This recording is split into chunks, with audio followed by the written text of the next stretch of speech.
இந்திய அரசமைப்புச் சட்டத்தை பாதுகாக்கும் குடியரசுத் தலைவருக்கு உச்சநீதிமன்றத்தால் உத்தரவிட முடியுமா என்றும், உச்சநீதிமன்றம் என்ன சூப்பர் நாடாளுமன்றமா எனவும் குடியரசு துணைத் தலைவர் ஜெக்தீப் தன்கர் சரமாரியாக கேள்வி எழுப்பியிருக்கிறார். டெல்லியில் நடைபெற்ற மாநிலங்களவை தொடர்பான நிகழ்ச்சி ஒன்றில் பேசிய அவர், மசோதாக்களுக்கு குறிப்பிட்ட காலத்தில் குடியரசுத் தலைவர் ஒப்புதல் அளிக்கவில்லை என்றால் சட்டமாகிவிடும் என்று உச்சநீதிமன்றம் தீர்ப்பளித்துள்ளதை சுட்டிக்காட்டினார். தற்போது நாடாளுமன்றம் செய்ய வேண்டிய வேலையை நம் நாட்டில் நீதிபதிகள் செய்து கொண்டிருப்பதாகவும், நாட்டில் அமலில் உள்ள சட்டம் நீதிபதிகளுக்கு பொருந்தாது என்று நினைக்கிறார்களோ எனவும் கூறினார்.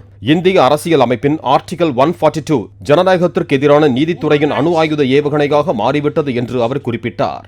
அண்மையில் டெல்லியில் நீதிபதி வீட்டில் கோடியாக பணம் சிக்கியது தொடர்பாக நீதிபதி மீது ஏதேனும் வழக்கு பதிவு செய்யப்பட்டதா என்று வினதிய தன்கர், எந்த சட்டத்தின் அடிப்படையில் நீதிபதி மீதான புகாரை விசாரிக்க உச்சநீதிமன்றம் குழு அமைத்தது என்றும் வினா தொடுத்தார்.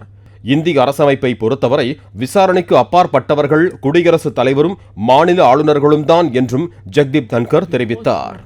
பிளே ஸ்டோர் மற்றும் ஆப் ஸ்டோரில் இருந்து பாலிமர் செயலியை QR கோடு மூலம் பதிவிறக்கம் செய்யுங்கள். செய்திகளை உடனுக்குடன் பெறுங்கள்.